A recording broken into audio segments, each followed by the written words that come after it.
Bonjour à tous, vous écoutez l'émission Compte à rebours présentée par Derespan pour Radio Taïwan International.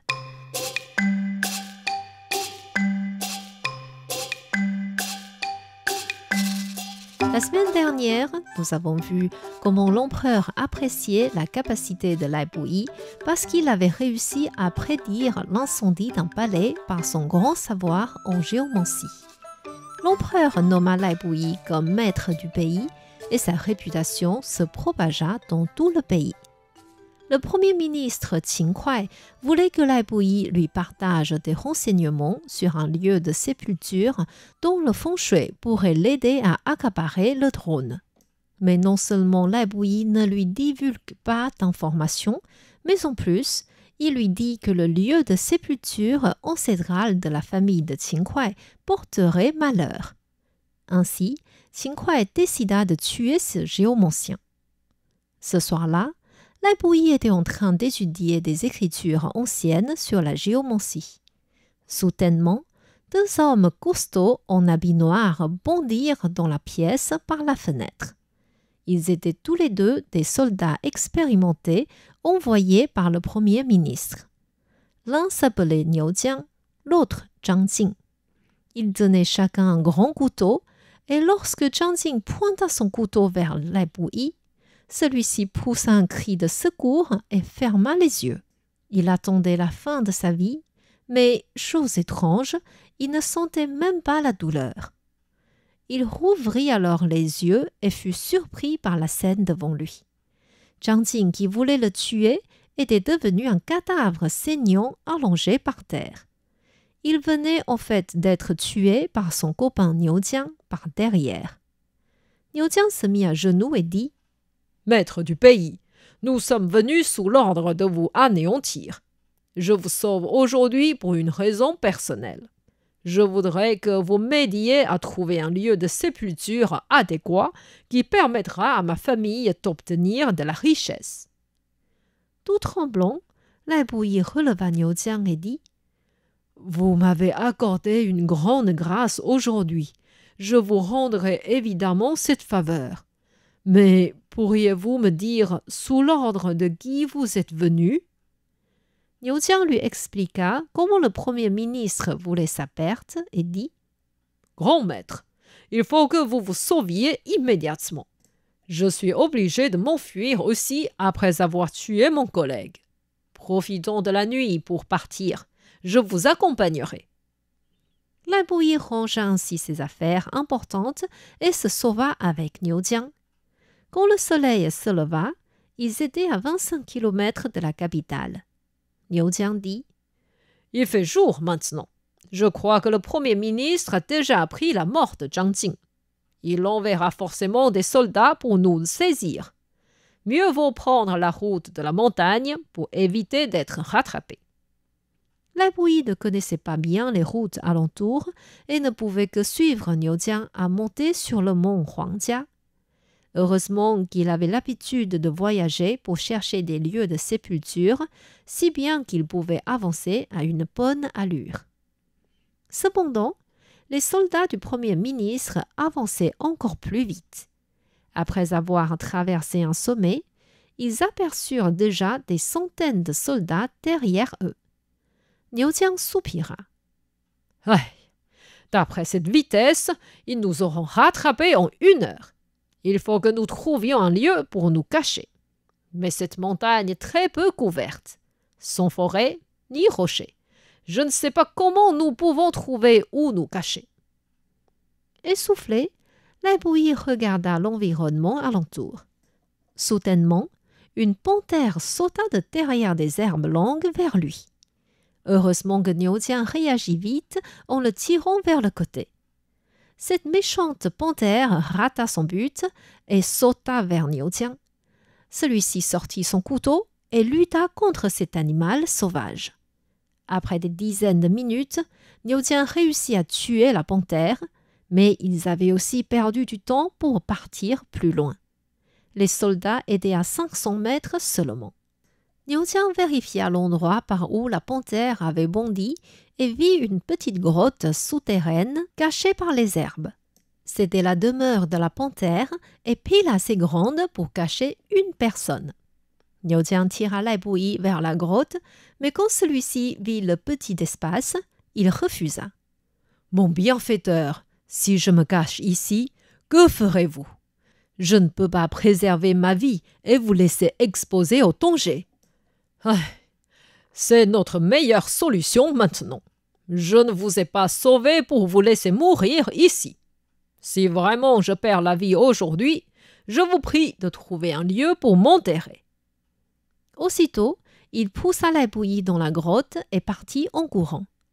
À peine 200 mètres plus loin, il fut rattrapé par les soldats.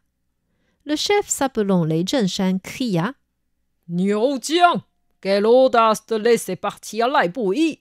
Dis-nous où il est, sinon tu seras mort ici même. » Général, le maître du pays n'avait rien fait de mal et le premier ministre voulait sa perte. Je ne veux pas agir contre ma conscience. C'est pourquoi je l'ai aidé à se sauver. Maintenant, il a déjà traversé le sommet devant. Ce n'est plus possible pour vous de le rattraper. Il vaut mieux laisser tomber et arrêter d'être manipulé par un maudit ministre. Farouche, Lei Zhenshan fonça vers lui et les deux se mirent au combat. Après 200 mouvements, Lei Zhenshan était presque perdu sous l'attaque forte de son adversaire. Mais avec l'aide de ses soldats, ils finirent par tuer Niu Jiang en lui donnant plusieurs coups d'épée. Lei Zhenshan croyait que Lai Buyi était vraiment parti loin et guida ses hommes à gagner le prochain sommet à toute vitesse. Dans la grotte de la panthère, Lai Buyi entendit le bruit des soldats qui couraient et criaient. Peu à peu, tout redevint calme. Il prit alors son courage pour sortir de sa cachette. Non loin, il retrouva le cadavre sanglant de Niu Jiang par terre. Poussant un cri de tristesse, Lai Buyi se mit à genoux et pleura. « Mon bienfaiteur, c'est à cause de moi que vous avez perdu la vie. Comment pourrais-je vous récompenser ?» Il se rappela ce que Niu Jiang lui avait dit précédemment. Tout ce qu'il pouvait faire maintenant était de lui trouver un lieu d'enterrement qui pourrait aider sa descendance à jouir d'un beau futur. Mais s'il partait avec le cadavre de Niu Jiang tout en cherchant un lieu adéquat, il ne pourrait pas avancer vite et risquerait d'être saisi rapidement par les soldats. Désespéré, il s'assit par terre et essaya de remettre ses pensées dans l'ordre. Soudainement, il remarqua que la forme du sommet devant lui ressemblait à un petit cheval.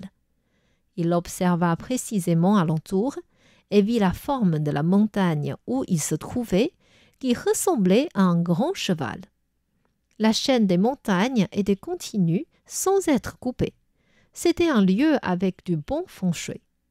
Lai Buyi sortit sa boussole pour trouver le point où l'énergie spirituelle du lieu s'accumulait le plus. Et le point était justement la grotte de la panthère.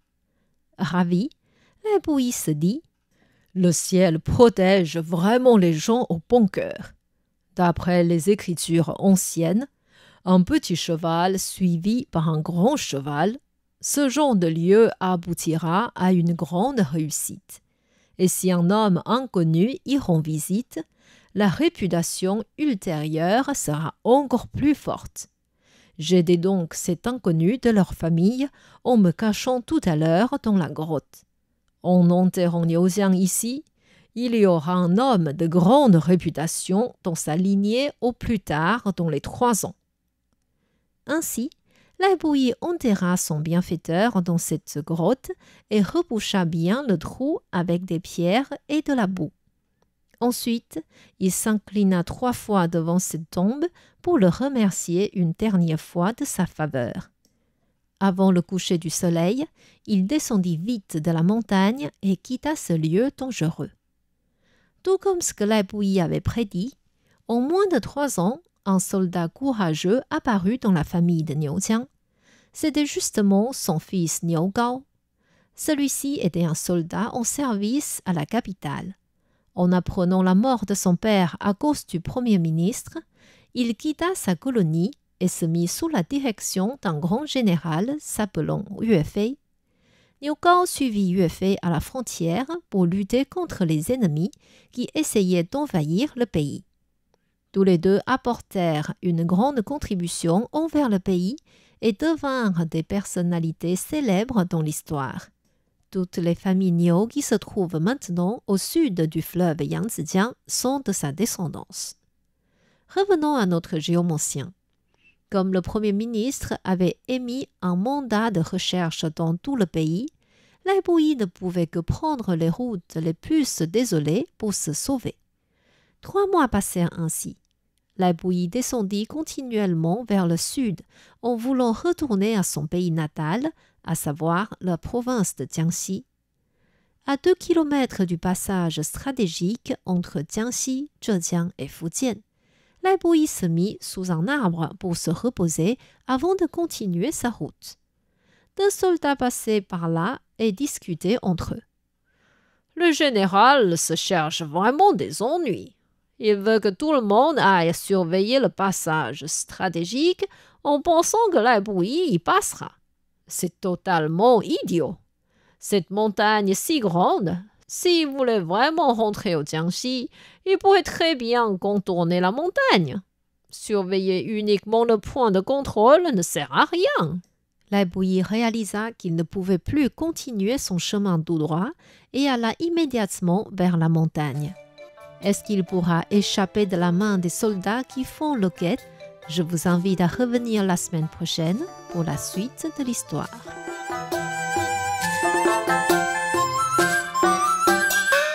C'était Conte à rebours présenté par Thérèse Pan sur les ondes de RTI.